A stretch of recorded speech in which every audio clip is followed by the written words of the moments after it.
finalmente vamos a pasar a la presentación del doctor Ricardo Manríquez González.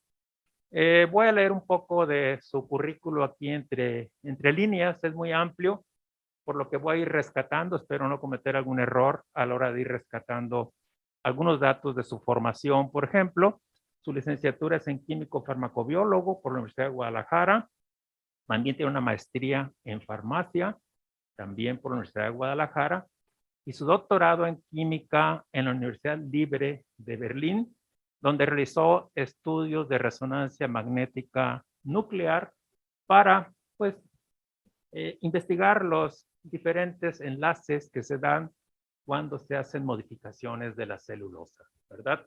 Ese es en cuanto a su perfil correspondiente a su formación académica. En cuanto a sus líneas de investigación, tengo aquí anotado que sus principales líneas de intereses de investigación son la síntesis orgánica, la espectroscopía molecular, FTIR, espectrometría de masas, RMN de sólidos y líquidos, caracterización química estructural de moléculas, polímeros y materiales modificados con compuestos iónicos, análisis de interacciones moleculares en materiales modificados químicamente. El doctor Ricardo Manríquez tiene los reconocimientos del Sistema Nacional de Investigadores. Desde el 2020 fue promovido a nivel 2 dentro del SNI, lo cual habla de su productividad en la investigación científica.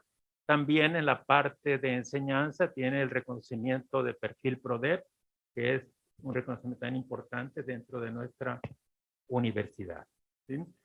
En cuanto a sus publicaciones, pues tiene una buena cantidad de publicaciones y lo más importante también, pues tiene ya más de 770 citas a sus trabajos, lo que habla pues también de el impacto que tienen sus investigaciones que realiza. Y qué bueno que lo tenemos dentro de nuestro programa, porque es un profesor que siempre aporta a todos nosotros, a profesores y estudiantes, siempre está incidiendo, comentando, sugiriendo y apoyando. Y eso es muy valioso. Entonces voy a ceder la palabra al doctor Manríquez para que inicie con su presentación. Muchas gracias, doctor Fuentes, por la generosa presentación y, bueno, a toda la red de estudiantes y todos los que estén interesados, tanto aquí en esta aula de conferencias, así como todos los que nos siguen a través de la transmisión que se está haciendo de forma virtual. Para mí siempre es un placer participar en este tipo de eventos, no solamente porque es un foro interno, sino también externo para que nos demos a conocer. Parece mentira, pero muchas veces nos vemos y no sabemos en realidad en qué estamos trabajando. Y esta es una muy buena oportunidad de presentar qué cosas estamos haciendo y vamos a ver muchas coincidencias que posiblemente puedan estarles interesados los que están aquí presentes y los que nos están también viendo a través de esta plataforma. Entonces, el día de hoy me dio la tarea de enfocarme en los productos que hemos generado a través de este título, que en realidad es el título de uno de los proyectos que tuve de CONACYT. Así era, de desarrollo de materiales de celulosa y silicato funcionalizados con compuestos iónicos. ¿Para qué? Pues aplicaciones que pudieran tener una trascendencia a nivel ambiental o también con aplicación biotecnológica. De hecho, aquí está, ustedes lo pueden ver. Es el mismo título que tiene la presentación. Es un proyecto que se dio marcha en el 2016 y tuvo una vigencia hasta el 2020, debido a que nos enfrentamos en la última parte hasta lo que fue la pandemia y tuvimos que pedir una extensión, pero gracias a eso pudimos obtener suficiente material como para poder publicar muchos de los trabajos que se fueron realizando a través de estos años con diferentes estudiantes, tanto de la maestría de aquí de Ciencia de Productos Forestales, así como también de lo que es la maestría en química. Por eso es que van a ver estas dos vertientes, una utilizando celulosa como mi matriz y otra utilizando también estos materiales de óxido de silicio para lo que se conoce como materiales híbridos, que tienen mucha aplicación. Y claro está también que mucho de este proyecto de desarrollo fue en colaboración con el cuerpo académico al que pertenezco, que es el de Ciencia y Desarrollo de Biomoléculas y Materiales Complementarios. La verdad hicimos un buen trabajo en este tipo de proyectos y ustedes los van a ver cómo están plasmados esta colaboración en los productos que generamos a través de estos años. Entonces, la siguiente, doctor. El contenido es, digamos, a lo mejor se ve muy simple, pero van a ver que vamos a empezar a desarrollar varias ideas.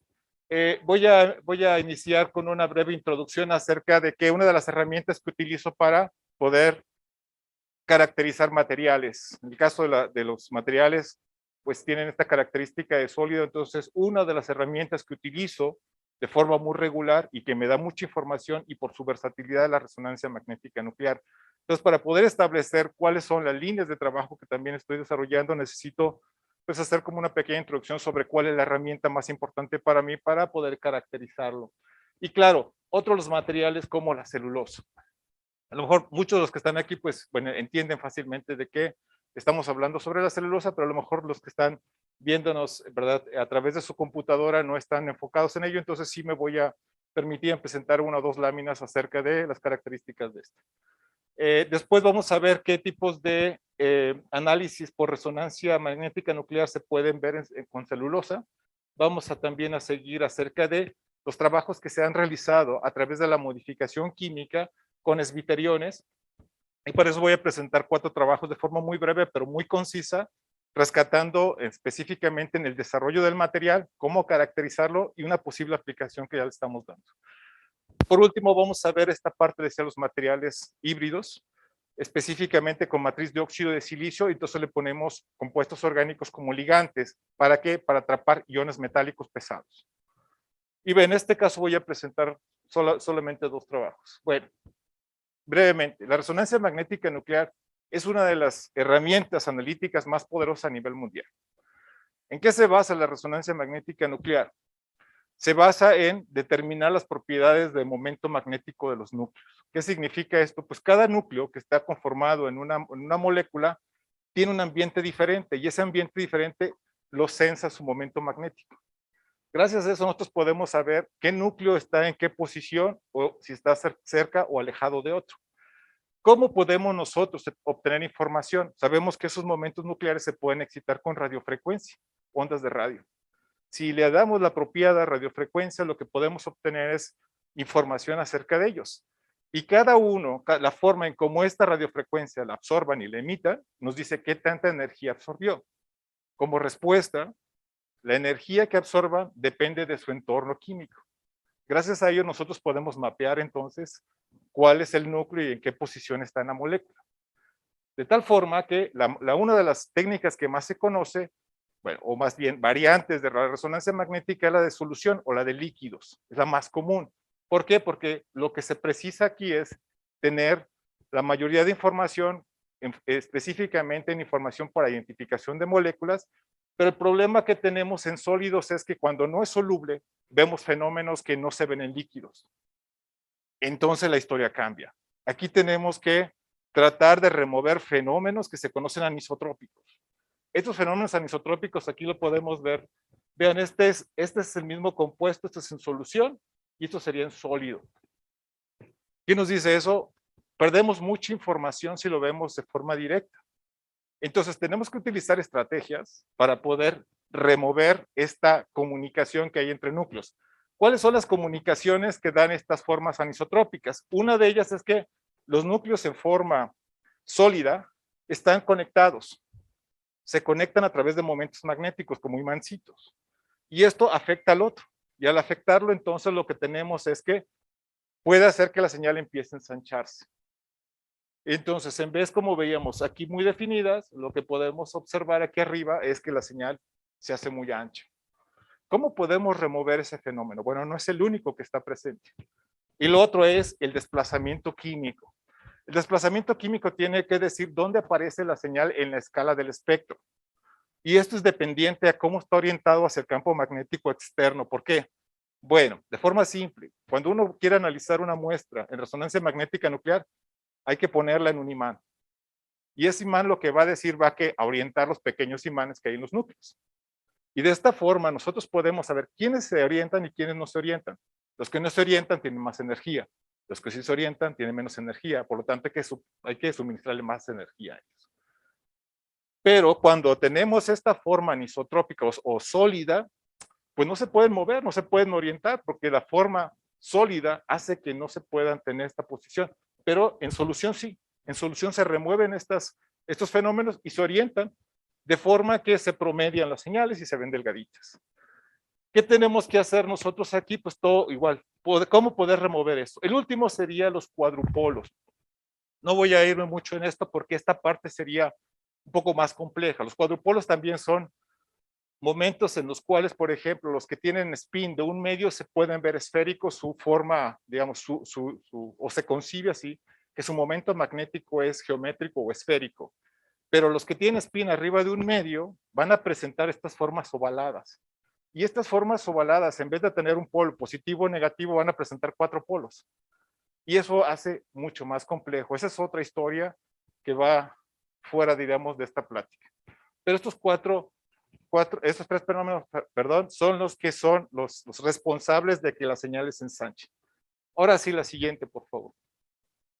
¿Cómo podemos hacer para que se remueva esto y se vea como que si fuera líquido? Bueno, lo que se hace es algo interesante.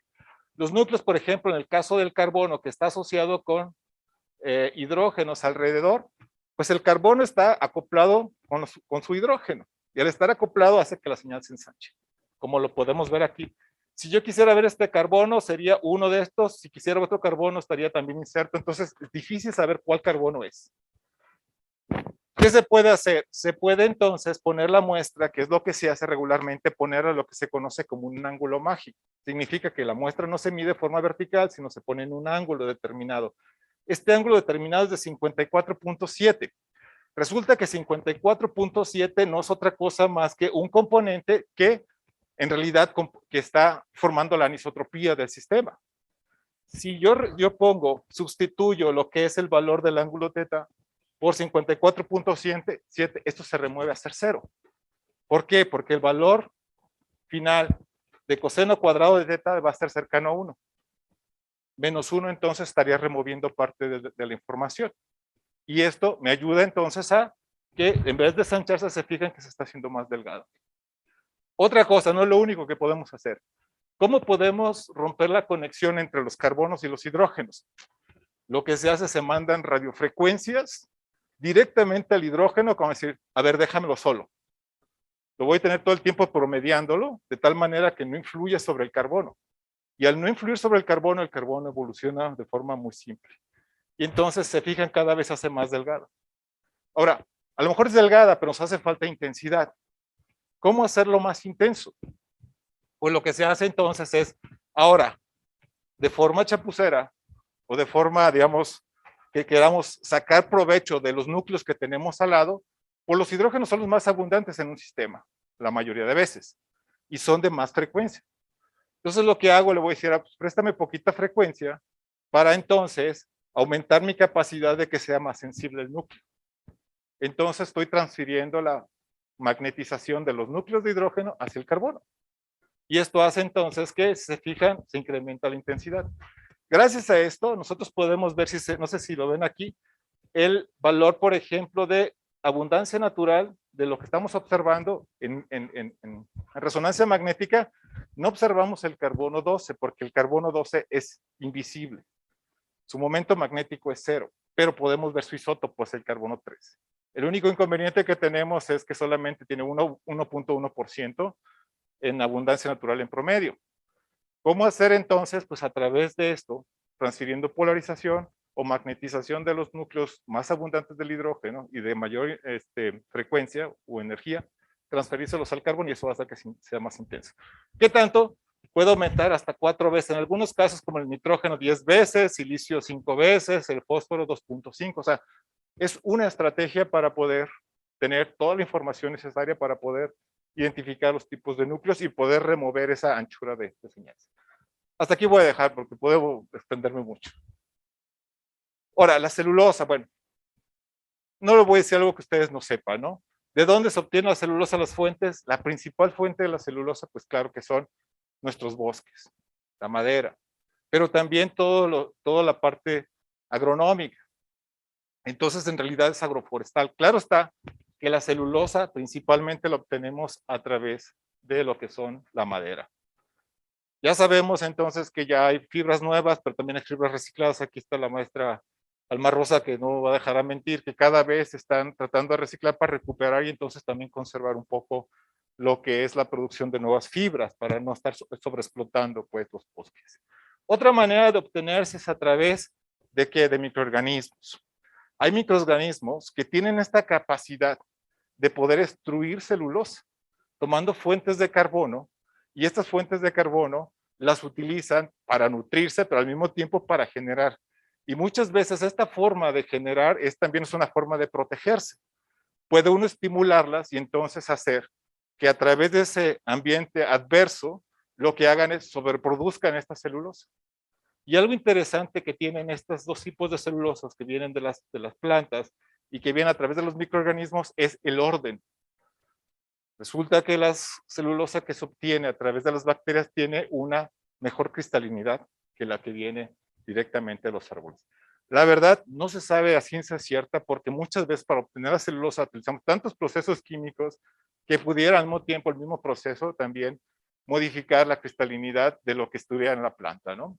Pero eso sí sabemos que sí podemos obtener grados de cristalinidad arriba del 80% o del 70 al 80% más o menos de cristalinidad en el caso de la celulosa bacteriana, lo que en realidad en celulosa que viene de madera estaríamos hablando alrededor del 50%, aproximadamente 50, máximo 60, no más de eso. ¿Qué es lo que compone en realidad a esta celulosa? Pues son cadenas de unidades repetitivas de glucopiranosas y tienen la característica de conectarse en posición 1,4 y resulta que se conectan en forma beta. Eso significa que lo que tenemos es una molécula orientada hacia abajo, otra orientada hacia arriba, otra orientada hacia abajo, otra orientada hacia arriba.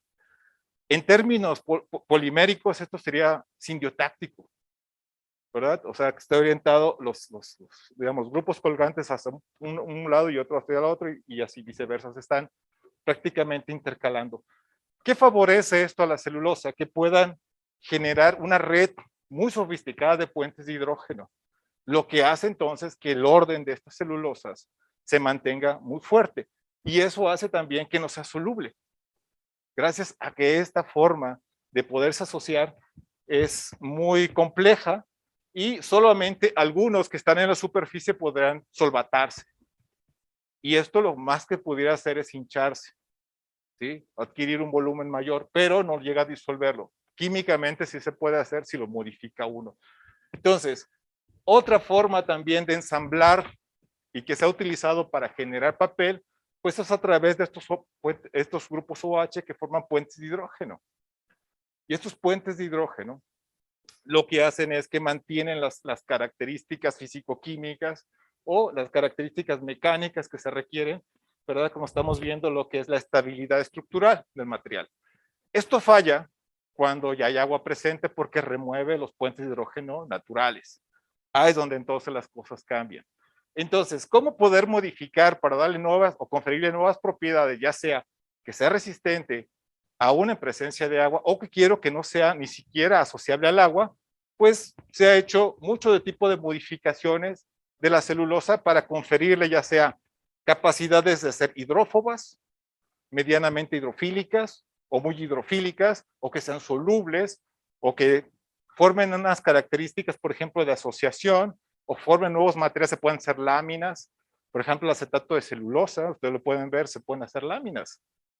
Entonces, hay mucho trabajo que se ha hecho en la modificación química, gracias a que los OH son grupos muy benévolos para hacer modificación química, ya sea oxidaciones, modificaciones de grupos funcionales, podemos incluirle otro, podemos hacer sustituciones.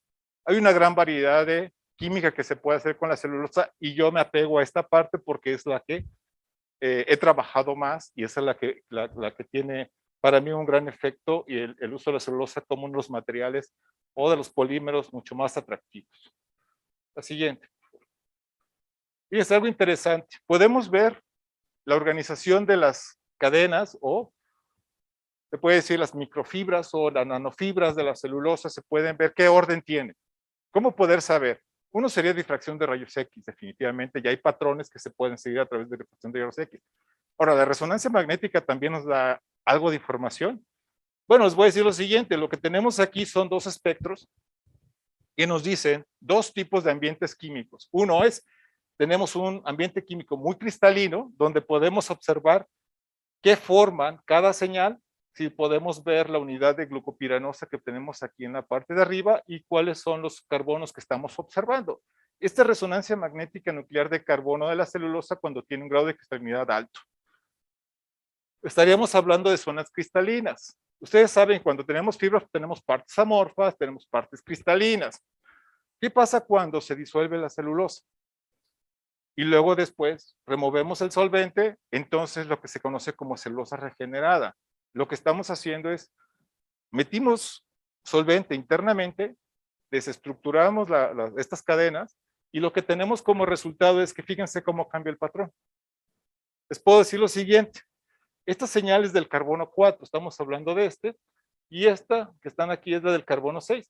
Está compuesta de dos señales. La señal más delgada es la cristalina y la que tiene un ladito es la parte amorfa. Y luego en el carbono 6 estamos viendo lo mismo. La más delgada estamos viendo la parte cristalina y la parte amorfa sería la más ensanchada. ¿Qué es lo que sucede cuando se disuelve y luego la quiero medir? Vean cómo cae la parte cristalina y se mantiene la parte amorfa más ancha. Aquí se perdió la definición de señales. Y por último también cayó la parte cristalina y se aumentó la parte amorfa. Entonces, a través de la resonancia podemos hacer un estudio forense de qué le hicimos a la celulosa. Si alguien llegara y me dijera, oye, ¿qué tipo de celulosa es? Pues préstamelo y hacemos resonancia magnética nuclear y podemos saber qué proceso pudo haber llevado a cabo. Si se oxidó, también podemos verlo aquí. Si se rompió alguna cadena, ¿qué pasaría? ¿Cómo podríamos ver si el grado de polimerización se perdió? O sea, ¿qué tan grandes son las cadenas? Se hicieron más pequeñitas. ¿Se pudiera ver? Sí. Las señales empiezan a hacer de ser anchas a hacerse más delgadas, más definidas. Mientras más pequeñas sean, empiezan a definirse las señales. Entonces, sí, el perfil que nosotros podemos obtener de esta información acerca de resonancia es bastante interesante. La que sigue, por favor. Bien, ¿cómo empezó toda esta idea de trabajar con la celulosa? Aquí está el maestro Ángel Andrade, que no me dejará mentir. Este es un proyecto que tiene años trabajándose en los laboratorios de química. Empezó con el doctor Fernando López de la Mar y el doctor Ezequiel Delgado. Me tocó continuar a mí, parte también el maestro Ángel Andrade, en esta parte de entender cómo modificar la celulosa. ¿Por qué modificar celulosa en características de aumentar las capacidades de resistencia al papel? Lo acabo de mencionar hace rato, que las fibras que forman, digamos, la asociación entre, más bien, las interacciones que forman las asociaciones o la fuerza entre las fibras son los puentes de hidrógeno. El problema que existe es que son muy sensibles a la presencia de agua. Todos hemos tenido la experiencia de que cuando tenemos un papel, le cae una gota, se deforma rápidamente. Si pierde su forma plana, se empieza a deformar. Y esto se debe a que el agua empieza a remover, ¿verdad? O a penetrar o interferir entre los enlaces originales. Ahora, ¿cómo podemos hacer que esta presencia de agua no afecte y que se mantenga, diríamos, las propiedades mecánicas y no se deforme? Bueno, tanto el doctor López de la Mar, el doctor Alan y el doctor Delgado, se les ocurrió introducir nuevas formas de funcionalización química, entre ellas introducir aminoácidos. Si puedes dar el siguiente. Es que vienen. Entonces, ¿qué es lo que planearon? Hacer una síntesis en el cual pudieran tener nuevos grupos que sean más resistentes aún en presencia de agua. Se sabe, por ejemplo, que los puentes de hidrógeno pueden llegar hasta 5 kilocalorías por mol, siempre y cuando tengan una orientación a 180 grados. O la distancia también entre ellos los afecta. Sin embargo, los grupos iónicos pueden llegar hasta 10 a 15 kilocalorías por mol, cada uno de ellos. Si hacemos estos pares zwitteriónicos, pues podríamos aumentar esa asociación hasta 30 kilocalorías por mol. Entonces, con este argumento lo que se propusieron es modificar la celulosa en la superficie, introduciendo ahora aminoácidos, y para eso utilizaron lisina a través de un anclador que da triacina. Y a través de eso se dieron cuenta de que sí, efectivamente, el material que resultó o el papel que resultó fue mucho más resistente a una presencia de agua. Lo metían, lo mojaban y no se deformaba. Quedaba una forma cartonada, eso sí. No tenía esta forma bonita, pero era muy resistente. El único detalle que pasó o que faltó hacer fue que no se pudo directamente inspeccionar si la forma esbiteriónica en realidad estaba asociándose con otro aminoácido. O sea, dos aminoácidos en realidad están interactuando entre sí. Ya es donde entra mi colaboración. La siguiente. Y entonces, bueno, no voy a detener mucho, seguí la misma metodología que desarrollaron mis colegas, utilizando prácticamente lisina, y lo que se hizo fue proteger la posición del aminoácido para que no reaccionara y sí reaccionara, por ejemplo, el nitrógeno épsilon. Bajo estas condiciones introducimos también lo que es la triacina, que sería el anclador, y por último lo que hicimos, le pusimos la celulosa a condiciones alcalinas y al final lo que tenemos es este residuo de celulosa con triacina y lisina. Al final le removimos también el cobre con EDTA para poder liberarlo y ya dejarlo libre. Ok, la siguiente. Pero sin embargo, no sabíamos cómo estaba, no había esos datos. ¿Cómo está pegado el material? En realidad está pegado, o a lo mejor están formando enlaces peptídicos. Pudieran ser las amidas y eso es lo que le da la resistencia al material. Esa era una duda muy clara. Para eso lo que se hizo fue hacer resonancia de nitrógeno para poder determinar cuáles señales de nitrógeno correspondían a qué. El espectro de abajo son todas las señales de nitrógeno, pero no teníamos ningún dato previo acerca de cuáles eran las señales de qué nitrógeno. Entonces lo que se hizo, estratégicamente se compró lisina marcada en esta posición alfa y la marcada en la posición épsilon, y entonces si se fijan, coinciden con cada una de ellas. Entonces ya tenemos quiénes son parte de las aminas alfa, las aminas épsilon. La restante pues son las aminas básicamente de la triacina, están en la zona. ¿Para qué nos interesa eso? Bueno, queremos saber si está en forma esbiteriónica, pues necesitamos saber dónde está el nitrógeno que vamos a seguir, ¿no? A través de esto. Otra es el carbono. Este, si se fijan en la estructura de la celulosa, esta es parte de lo que es la cadena de la lisina, un poquito de la triacina, y algo que voy a resaltar es el carbonilo. Este carbonilo está en forma de carboxilato.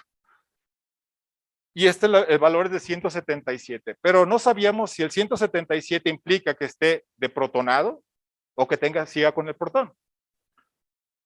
A nosotros nos convendría que estuviera de protonado porque nos da la forma esbiteriónica. Ahora, ¿cómo saber eso? La siguiente. Entonces, más adelante. Hacia adelante, porque la siguiente. La siguiente. Ok. Entonces, lo que se hizo, se utilizó un modelo. Este es el modelo de la leucina. ¿Por qué la leucina? Porque la leucina no tiene nada en la cadena lateral, no tiene ningún grupo que sea sensible al pH y que me vaya a modificar si se protona o se deprotona. Entonces, utilizando esto, lo que se hizo, se utilizaron en medios alcalinos, medios neutros y medios ácidos. Se liofiliza la muestra y se va a resonancia magnética nuclear. ¿Cuál fue el resultado? Pues tuvimos resultados que tienen que ver con el patrón de los carbonos, estamos hablando de los carbonos, que tienen que ver, por ejemplo, según el pH en el que se hayan tratado. Ustedes pueden ver, eso sería en pHs ácidos, vean cómo en pH de arriba de 5 hasta 9 se mantiene más o menos el mismo desplazamiento químico. Después de 9, ya en 11, ya el patrón cambia. Lo mismo pasa, seguimos con el nitrógeno. El nitrógeno empezamos, se fijan en valores de 11 cuando está protonado, medio ácido. Sigue protonado, pero luego cuando está deprotonado ya cae en valores hasta negativos. ¿Qué significa esto? Bueno, ya tenemos una escala o un patrón para saber dónde reconocer si está positivo o está negativo. ¿Qué es lo que buscamos? Es esto. La forma esbiteriónica, positivo o negativo. La siguiente, entonces. Esos son los que hay que seguir. La siguiente. Y coinciden perfectamente con la muestra que se sintetizó.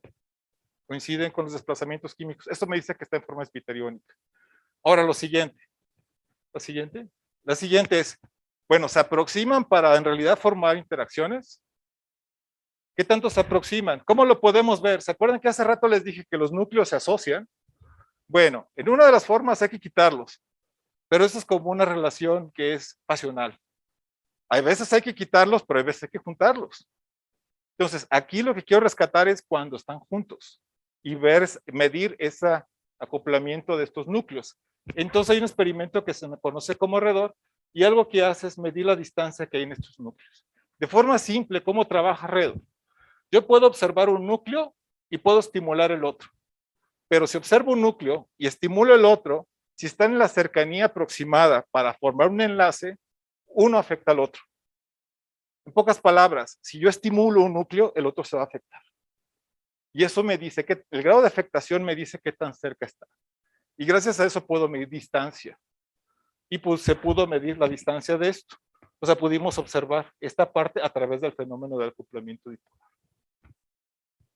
¿Cuál fue el resultado? Bueno, es una regla molecular, diríamos, no es una forma de medir las distancias. La siguiente. Entonces, el resultado es que sí obtuvimos distancias entre 3 y 4 Armstrong. Pero la sorpresa es que no solamente fue de dímeros, sino fueron acúmulos de varios grupos. Y esto generaba mayor estabilidad en el material. Fue algo sorprendente para nosotros porque se conceptualiza que tuviéramos entonces que las fibras entre ellas tienen varios grupos asociados y esto es lo que genera la estabilidad del material. Este trabajo se publicó en el 2009 en lo que es la revista Journal Physical Chemistry B de la American Chemical Society. Por alguien le interesa, por ahí está el DOI, ahí ven al doctor de la Mari, al profesor Gerd Bukowski, mi profesor de doctorado, que sería el profesor Hans-Henry Limbach, y Ilya Shenderovich, que fue mi colega también y profesor ahorita en Regensburg. La siguiente. Bueno, ok, está bien todo esto, pero con este hallazgo, ¿qué podemos hacer? ¿Qué más podemos hacer? ¿Qué otro enfoque le podemos dar? Pues si podemos asociar para generar mejor propiedades mecánicas, a través de la asociación ahora le cambiamos un poquito esto y podemos tener sistemas de asociación o de captación. Y entonces lo que se hizo es buscar maneras de modificar celulosa con otro tipo de química, pero siguiendo siempre la forma esbiteriónica. ¿Por qué la forma esbiteriónica? Porque nos da esta dualidad de combinaciones. Puede captar tanto compuestos que tengan carga positiva o carga negativa en su momento.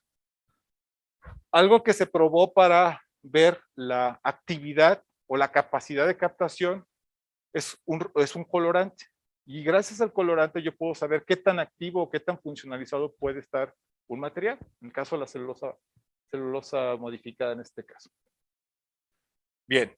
No sé si se alcanza a ver aquí, por ahí tenemos, es una solución de 400 partes por millón, son 6 mililitros. Es un mundo de color. De verdad, ¿cuánto es 400 partes por millón? Bueno, les puedo decir que 10 partes por millón o 5 partes por millón es suficiente para generar un problema ambiental en el agua.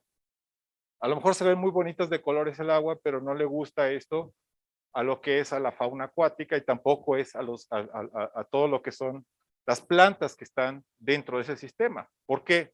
Genera espejos o absorbe energía, absorbe luz. Y lo que hace entonces, la fotosíntesis que se debería llevar en esas plantas no se lleva a cabo. Y esta es una cadena. También entonces compromete la demanda de oxígeno dentro del sistema.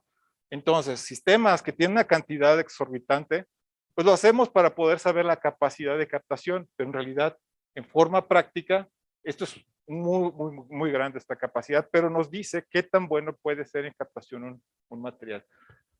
Un dato rápido, esta sería celulosa y captó, la sola celulosa es muy buena para captar hasta colorantes y captó 62.7 miligramos por gramo de material. Pero cuando se modifica, no sé si ustedes lo alcanzan a percibir, el material se colorea y deja la solución con el menor color posible. ¿Cuánto fue el promedio o la capacidad de captación? Aproximadamente o cercano a medio gramo por cada gramo. Pues es una cantidad muy grande de captación. Entonces, eso fue lo interesante del material. El diseño nos ayuda mucho, ahorita lo voy a explicar un poquito más. Entonces, ¿qué se hizo? Algo muy simple, lo que tenemos es, esto lo podemos comprar, es un triamino, es un agente silanizante. Lo podemos poner una sultona y esto lo hacemos reaccionar en un medio de tetrahidrofurano a 60 grados centígrados por 3 horas. Y lo que tenemos entonces es una parte que nos va a generar la parte del sulfónico, que sería la parte negativa, y algún punto la parte positiva cuando se proponen las aminas. Después, en el siguiente paso, entonces, es ligarlo a lo que sería la celulosa. El siguiente, por favor. Bueno, este sería el resultado. Lo que estamos observando es, esta es la unidad de glucopiranosa que ya se las había presentado, ustedes lo pueden ver fácilmente aquí, pero pues tenemos mucha más información. ¿Cuál es la información de todos los carbonos que estamos viendo de esta cadena? Y aquí pueden estar representados y algunos que nos van a dar no solamente que se pegue en esta posición. Nos dimos cuenta de que este también se puede poner en esta posición y posiblemente hasta en esta posición. Nos da 3 formas de asociarse. Y esas 3 formas es lo que nosotros nos dimos cuenta de que pudiera tener la capacidad de captación mayor. Eso sería lo que es la forma de poder observar si está ligado a la celulosa o no. ¿Cómo sabemos? Pues seguimos como sensor el silicio. Se fijan, el silicio es el que se ancla. Y hay resonancia de silicio en sólidos donde podemos ver, si solamente se pegó con un enlace covalente, podemos ver lo que se conoce como una especie T1. No tenemos T1, pero sí tenemos la que tiene 2, y si se fijan, la que tiene 3 es la que más se hizo. Algo interesante de esto, lo único que hicimos fue activar la superficie con hidróxido de amonio, poner una solución de este agente, digamos, viteriónico, y después de un tiempo se pegó. Un poco de temperatura para poder terminar lo que es el anclado de estas, y al final resultó bastante simple e interesante para el propósito, ¿no? La siguiente, doctor. Y bueno, aquí serían lo que son las isotermas de captación. Estas isotermas de captación nos dicen, ¿verdad? Lo que decíamos, a diferentes pHs, ¿cuál sería el pH más idóneo para que se lleve la captación? En este caso determinamos que a pH, por ejemplo, alrededor de 6 sería donde podemos tener la mayor captación. Esta sería celulosa, ya lo habíamos comentado, sí tiene cierta captación, sin embargo, no se compara con las captaciones que podíamos obtener con el material modificado. Como resultado, nosotros hicimos una búsqueda acerca de materiales que se utilicen de esas características y que puedan tener captación de estos colorantes, y nos encontramos que hay uno de grafeno, óxido de grafeno con óxido ferroférrico, polietilenamina, y es un nanocomposito. Sin embargo, este material, que es muy cercano a los resultados que nosotros obtuvimos, es mucho más complejo y más caro de producir. Y una de las, digamos, ventajas que nosotros teníamos era, primero que nada, es más fácil la síntesis. Segundo, es tan competitiva de captación. Y tercero, que es un material biodegradable. Esta parte, diríamos, del grafeno, estuvo muy bonito, pero es muy estable. Y si ya no se puede utilizar, pues eso, pues hay que disponerlo, ¿no? A ver qué más hacerle a esta cosa. Y lo bueno de la celulosa es que tenemos la parte de la biodegradabilidad, ¿no? Del material. La siguiente. Ese es un trabajo que se hizo con uno de los estudiantes de esta maestría, que es el César Mario Laureano Ansaldo, y también en colaboración con otra también egresada del posgrado de la maestría, aquí la maestra Nadia Aro Mares, que de hecho hoy en día ya la maestra Aro Mares está estudiando en Alemania haciendo su doctorado, y acaba de terminar su doctorado, lo que es ahora sí ya es el doctor Mario Laureano Ansaldo, ¿no? Y también la colaboración de gente del cuerpo académico, que es el doctor Juan Carlos Mesa y el doctor Jorge Robledo. Esto se publicó en la revista de celulosa en el 2019, pues si a alguien le interesa, ahí está el de hoy. La siguiente, por favor. Con esta visión quisimos hacer ahora, ok, podemos hacer algo más simple para hacerlas viteriónicas, algo que lo más simple posible que nos dé la información y nos pegue. Bueno, se nos ocurrió, ¿por qué no pegamos algo que ya está activado? Y eso se compra. Se lo puedes comprar en Aldrich, y lo único que hicimos fue preactivar con hidróxido de amonio, y lo que hicimos, lo pegamos. Y no nada más lo pegamos, fíjense que tiene aquí lo que es un grupo protector. Y este grupo protector es sensible a esas condiciones de hidróxido de amonio, eso nos dimos cuenta. O sea que en una sola reacción, en el mismo sistema, lo que le llaman one per reaction, lo que hicimos es, no solamente se pegó, sino que también se desprotegió, un 65%. ¿Qué pudimos hacer ahora? También queríamos ver la disponibilidad de esos grupos y que en realidad estuvieran de forma iónica. Pues para eso utilizamos azul de algodón. Aquí utilizamos una concentración de 100 partes por millón. Lo que podemos observar es que, por ejemplo, en el caso de la celulosa, de hecho, el azul de algodón tiene esta característica porque se asocia muy bien a las fibras de celulosa. Ese es nuestro mejor competidor, entonces, si está modificada, significa que va a tener que incrementarse eso.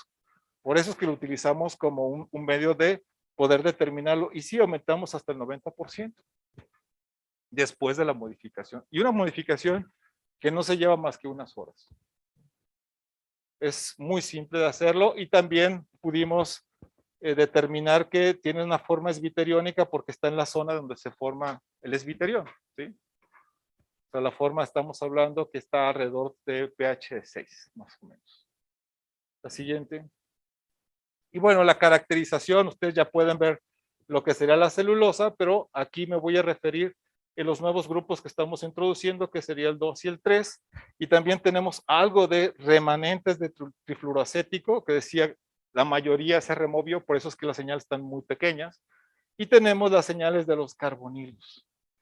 Gracias a eso pudimos nosotros determinarlo. Y les decía, la capacidad de captación, estas son básicamente una curva de captación, una cinética de captación donde podemos observar rápidamente que sí están disponibles los grupos en la forma que queremos.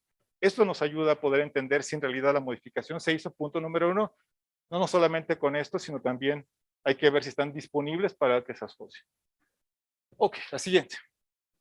Eso se publicó también en el 2020 con ahora la doctoranda Nadia, que les decía que fue mi estudiante de maestría, el doctor Juan Carlos Mesa, el doctor López de la Mari, el doctor Ricardo González y también colaboración con el doctor Antonio Silva. La idea es que también, como ven, estamos tratando de colaborar de forma más sinérgica en el departamento, pero también con otros colegas en otros departamentos. La siguiente. Esto fue interesante porque mi estudiante Mario Ansaldo, Laureano Ansaldo, perdón, se le ocurrió, ¿por qué no probamos en realidad, si ese es biteriónico, pues hay que probar dos, tanto catiónicos como aniónicos, a ver qué tan bueno es, ¿no?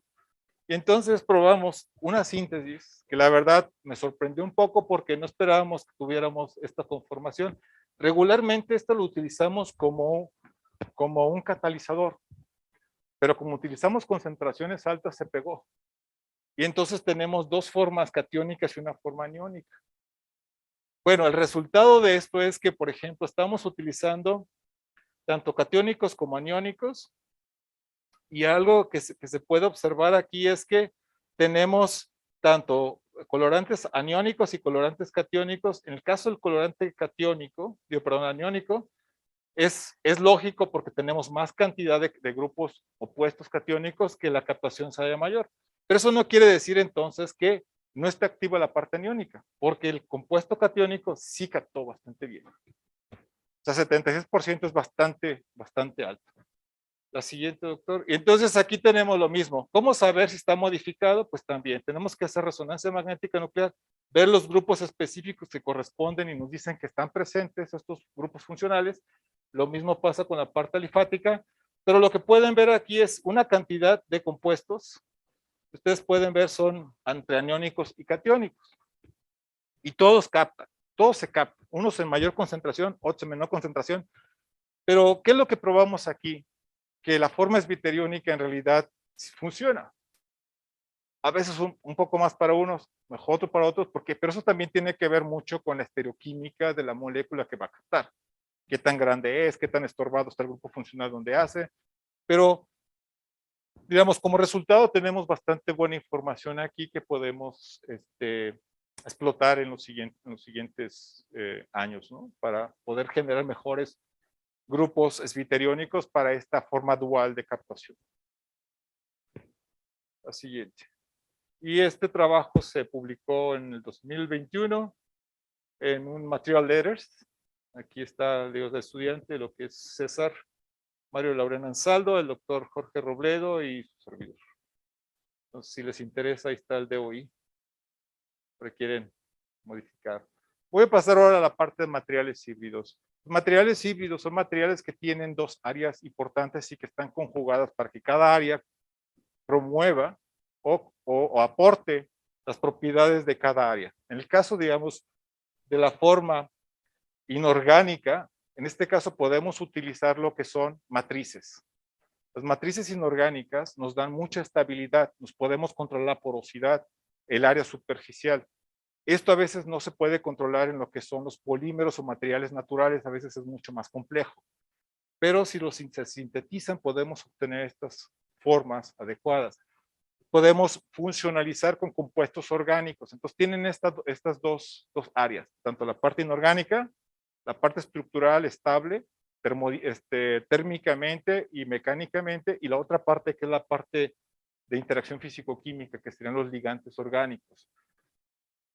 Se puede utilizar, ustedes pueden ver una gran cantidad de usos que se le dan. De verdad, es hoy en día es un área bastante investigada, porque tiene una capacidad de generar, como lo pueden ver ahí, sensores, catalizadores, celdas solares, retardantes de flama. O sea, hay muchas opciones que se pueden, estructuras biomiméticas también se pueden generar con ellas, ¿no? Y entonces, en nuestro caso, ¿qué nos interesa de la parte del material híbrido? ¿Cuáles son los materiales híbridos que nos interesa trabajar? Siguiente, por favor. Bueno, las matrices que estamos trabajando son de óxido de silicio. Los óxidos de silicio, algo que tienen es que son, si vemos en comparación del carbón, son menos densas. O sea, son menos pesadas. Una es esa parte. Otra es que se pueden estructurar. Entonces podemos hacer que tengan una superficie muy alta o muy grande, un volumen de poro también grande, y entonces podemos ver también tamaños de poros diferentes. Eso lo que hace para un material, entonces le da muy buenas propiedades acerca de lo que es la captación o absorción, que sería básicamente la propiedad que tratamos de ver. ¿Cómo hacemos esto? Utilizamos una técnica que se conoce de Sol-Gel. Es una técnica que básicamente trabajamos con un precursor de la matriz, en este caso sería este compuesto que se conoce como teos porque es un tetraetil silano, ortosilano también se le conoce, tetratóxido de silano, y también tenemos un ligante precursor que también es un agente silanizante. Los hidrolizamos y después hacemos que se junten y tenemos un proceso donde empiezan a reaccionar entre ellos. ¿Cómo concluimos, diríamos, esta conexión? A través de aumentarles el pH, y lo que estamos haciendo es promoviendo la generación de cadenas y estructuras, lo que se conoce la reticulación. Básicamente es entrecruzamiento. Por último, tenemos, ya cuando las liberamos de lo que es el solvente, tenemos el cerogel, y esto es básicamente lo que tendríamos como una estructura de matriz de óxido de silicio y con un ligante orgánico. Prácticamente sería la forma de obtenerlo. La siguiente, doctor. Uno de los trabajos que se hicieron a través de Sol-Gel fue incluir estos grupos fosfonatos con la característica de hacer estos materiales híbridos muy susceptibles a la captación de plomo, ¿verdad? En soluciones de plomo. ¿Por qué? Pues el plomo sabemos que es un metal contaminante. Y entonces, ¿cómo hacerlos de forma eficiente para que pueda captar plomo? El plus de este trabajo es que no solamente nos enfocamos si capta más plomo o capta menos plomo. Lo que queremos ver o lo que quisimos ver es a nivel de interacción molecular. En realidad el plomo está pegado al fósforo, o la matriz está haciendo una función de secuestrante de esto, lo que se llama fisisorción o quimisorción. ¿Cómo saber esto? Pues entonces, el punto es saber si tenemos la asociación de plomo a través de los fósforos. ¿Cómo lo pudimos ver? Ahorita lo vamos a ver, por resonancia magnética nuclear de fósforo. La siguiente. Entonces, tenemos, les decía yo, una parte inorgánica, lo que sería el óxido de silicio, la parte orgánica. En la parte inorgánica, nosotros utilizamos lo que es, como estamos hablando del núcleo de silicio, hacemos resonancia de silicio. Y en esta resonancia de silicio tenemos diferentes especies. Me enfoco en la primera. Si el silicio está completamente modificado, tiene grupos funcionales a los lados que se pegaron, estamos hablando que tiene lo que es el valor de la Q4. O sea, está completamente sustituido. Si hay un OH que quedó libre, eso va a ser una Q3. Si quedaron dos OHs en ese precursor, va a ser una Q2. Si nada más se pegó uno, son la Q2. ¿Qué nos dice esto? Que también se formó la matriz. ¿Qué es lo que queríamos? Un equilibrio entre Q4 y Q3. O sea, que haya matriz interna, pero que también haya OHs que puedan ser libres para pegar los grupos que queremos pegar, ¿no? O lo que se vaya a asociar. Entonces se fijan, aquí hay mucha Q4, hay una buena cantidad de Q3, pero ahora vienen los siguientes. ¿Cómo se pegó el ligante? Y también utilizamos como sensor este. Entonces, lo mismo pasa. Si este 3 significa que este silicio se pegó básicamente con sus 3 puntos de asociación. Si este 2, nada más se pegó con 2. Si este 1, pues nada más se pegó a 1. Aquí lo que tenemos es que tenemos T3 en la gran cantidad y una pequeña cantidad de T2. Significa que tenemos una buena cantidad de modificación y es estable la modificación. La siguiente, doctor. Bien, esto sería lo que es la resonancia de carbono 13 y lo único que estamos viendo son los carbonos que van ahí. No voy a detener mucho en esto. Prácticamente estamos viendo a qué corresponden cada uno de ellos. Y algo que estamos observando de uno a otro, cuando tenemos esta forma sin el plomo y con el plomo, algo que se puede ver si se fijan, esto eran dos señales que tenían un mismo carbono. ¿Qué es lo que pasó? Significa que el grupo que lo asoció, en este caso lo que están viendo aquí, el grupo que lo asoció, ¡pum!, no deja que se mueva ya. Entonces, si tenía digamos, dos orientaciones, que son esos dos picos, pues cuando se asocia ya, nos da uno. Y al final lo que tenemos es un predominante. Entonces, esto ya era un indicio de que ya había algo que estaba asociándose cerca de este grupo fosfonato. Pero esta es la parte más importante. Esto sería el material en negro, lo que es el material sin el plomo, y es el material con el plomo. Lo que estamos viendo es pequeño desplazamiento de la señal. Ustedes dirían, uy, pues qué poquito eso es desplazamiento, pero ese desplazamiento nos indica que está asociándose a algo. La siguiente, por favor, doctor.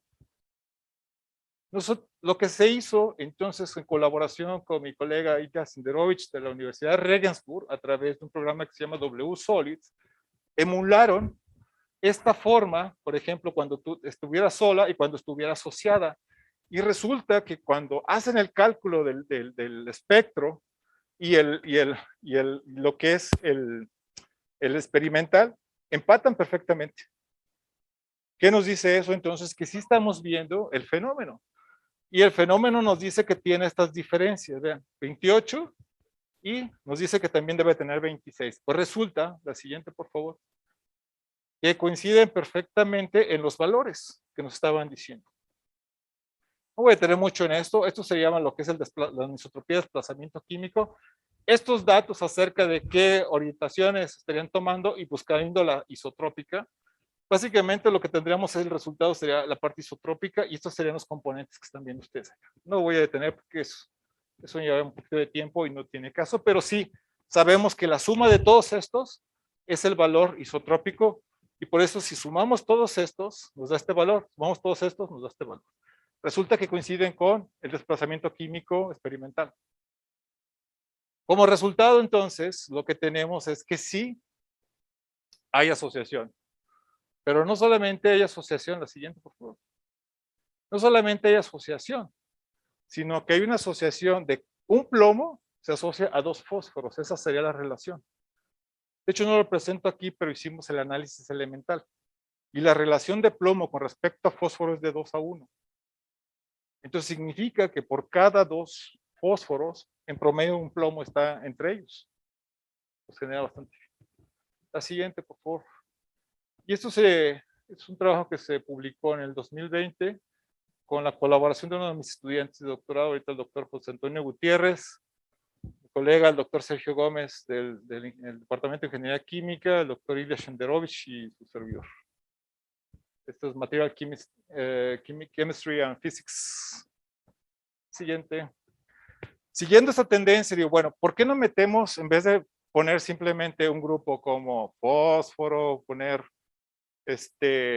no sé, amina, haciendo un híbrido ahora de mis ideas acerca de meter aminoácidos? ¿Por qué no hacer ahora algo que tenga que ver con esta parte que sería híbrida, pero en vez de pegarle aquí aminas o lo que sea, pegarle algo que tenga un residuo de aminoácidos? El L-glutatión es un fragmento de aminoácidos, de 3 aminoácidos. Y esto tiene los grupos que me interesan, aminas y ácidos, pero aparte tienen azufre. Y este es muy bueno para captar tanto arsénico, plomo y cadmio, o cromo también en este caso.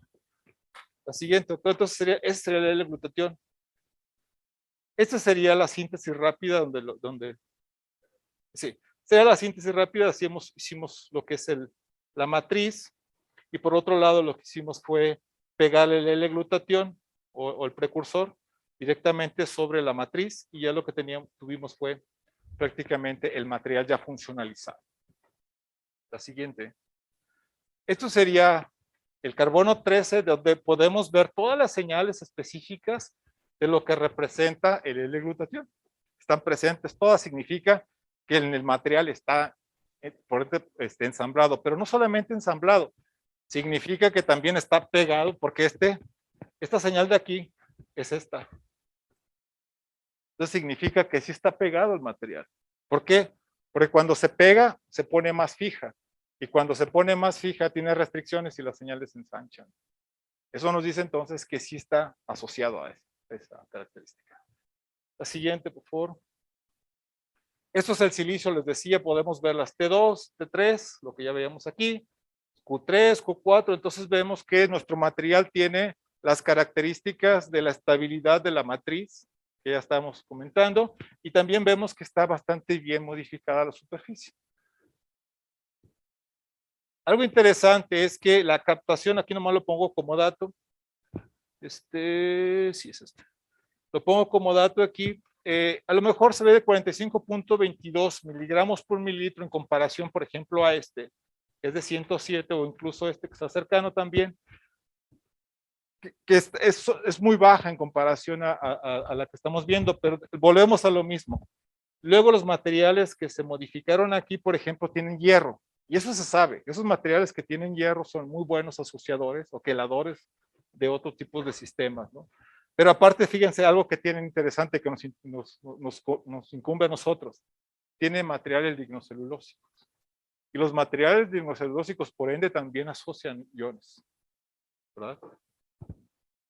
Pero es bastante interesante. Algo que quiero resaltar es que el editor me pidió, bueno, ok, tú dices que tienes un material con L-glutatión que es muy bueno y que dices que puede ser polifuncional, pero no tienes un análisis de captación, ¿verdad? Competitiva. Y entonces nos pidió que hiciéramos tanto de cationes como de aniones.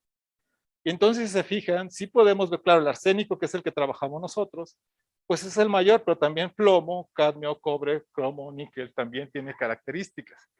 Y luego de la parte aniónica, pues también flúor, sulfato, y bueno, en comparación de arsénico 5, aquí fosfato, perdón, fosfato y no alcanzo a ver al otro.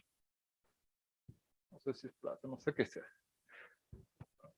Parece que es plata. Lo que tenemos aquí es, bueno, ¿cómo concebimos que se forma la interacción? Tenemos dos residuos de glutatión y puede formar enlaces covalentes. ¿Cómo supimos que en realidad estaban formando enlaces covalentes? Pues hicimos XPS. No lo presento aquí. ¿Por qué XPS? Porque tenemos que ver algo interesante. Resonancia es muy mala para ver azufre. No se puede ver azufre tan fácilmente. De hecho, es muy difícil que se pueda ver azufre por las características intrínsecas del núcleo. Pero pues hay otras técnicas. ¿Qué es lo que hicimos XPS? ¿Y qué vimos? El enlace azufre-arsénico. Y para que eso se debe de ser covalente.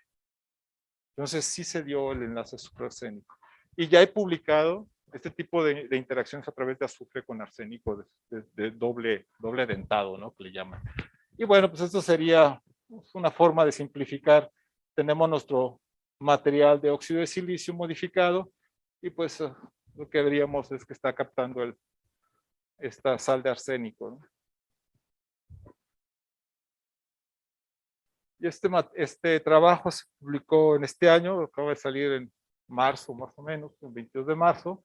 Ese es un estudiante que tuve del posgrado en química, que es Santiago Rodríguez de la Peña, que pues, trabaja para el ITESO hoy en día, tratando de hacer su doctorado también aquí localmente, no tengo idea específicamente en dónde. No, sí, en el CIATEG, está trabajando. El doctor Sergio Gómez, el doctor José Antonio Gutiérrez Ortega, la doctora Jessica Vadillo, el doctor Aarón Peregrina y el doctor Ilya Senderovich. Todos ellos, en mi punto de vista, siempre cuando se presenta un artículo, cuando se ven nombres es un poco impersonal.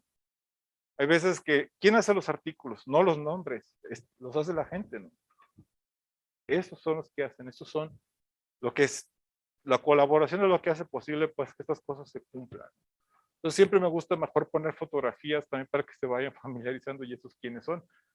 A lo mejor tienen, no sé, parece el cuadro ahí de la nota roja, ¿no? Todos ellos, pero bueno, así son, no puedo yo hacer nada más, ¿no? Claro, entonces no los conoces, o lo has escuchado, pero no sabes quién es, ¿no? Entonces, esta gente.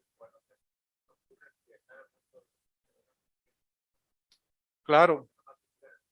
Por ejemplo, Ilya, porque es ruso, entonces estos tienen, los nombres rusos tienden a tener esta terminación como que fuera femenino, ¿no? Yo de hecho, Ilya me da mucha risa porque las primeras veces se refería a mí y me decía Ricarda. Y yo le dije, no soy Ricarda, soy Ricardo, ¿no? Y a veces instintivamente lo hacía el Ricardo, ¿no? Pero hasta, bueno, ya después me cansé, dije, bueno, ya dime igual, no importa, ¿no? Este es el último artículo que tenemos ahorita por el momento. Y bueno, la siguiente. ¿Qué sigue? ¿Qué viene? Estamos trabajando ahorita. ¿Con qué? Estamos trabajando con lo que sería, o de hecho es un trabajo de Nadia desde su maestría, pero esto nos ha llevado mucho más tiempo. Entonces, se modificó con lisinas, también con tocilos, y algo interesante es que esto tiene características de captar colorantes, simplemente el material, pero al mismo tiempo también tiene forma de ensamblar enzimas, de fijar enzimas. Tan así fue que también no se pudo calcular. Entonces, en este caso, gracias a la colaboración de la doctora Arlette Richaud y el doctor Francisco Méndez, inicialmente de la UAM Iztapalapa, y luego ya después ahorita están en Orléans, Francia, lo que nos ayudaron es hacer el cálculo de este tipo de asociaciones, porque a veces no es fácil de llegar a esta información. Y demostraron que efectivamente estos son los residuos que se pudieran estar asociando. En este caso utilizamos enzima lacasa como un medio. ¿Qué hace la lacasa? Es una oxidorreductasa. Y entonces probamos también con colorantes porque los colorantes nos dan visualmente que la enzima en realidad esté funcionando. Entonces, lo que veíamos es en el primer proceso, le cargamos de colorante, se colorea el material, tanto la enzima y el material, y después de eso, no sé si se alcanza a ver ya el material, pierde su color.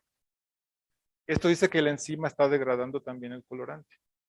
Entonces, no solamente tenemos dos sistemas, uno de absorción del mismo material, y al mismo tiempo lo está degradando. Entonces, esto ya está cerca. Aquí también me faltó, pero la maestra Brenda Curiel también nos está apoyando para poder terminar los últimos experimentos y enviarla a esta revista que es Applied Surface Science. Esperemos que ahora sí nos acepten, ¿verdad? Y bueno, eso es en lo que estamos trabajando hoy en día. Y bueno, pues no me queda más que agradecer el tiempo que pudieron hacer para estar presentes en esta plática y poder seguir esta conferencia. Y para mí siempre es un gusto tener el acercamiento con los estudiantes como los colegas y que se vea pues también que los que hacemos aquí los trabajos podemos hacer muchas cosas y en colaboración se pueden hacer con diferentes áreas y en diferentes puntos de vista se pueden aglutinar a sacar trabajos de verdad de calidad. Tenemos muy buenos profesores, tenemos materia prima para poderla trabajar y de verdad es es bastante interesante todos los productos que se pueden generar. Por mi parte es todo. Si tienen preguntas, la verdad me dará mucho gusto responderlas. Gracias.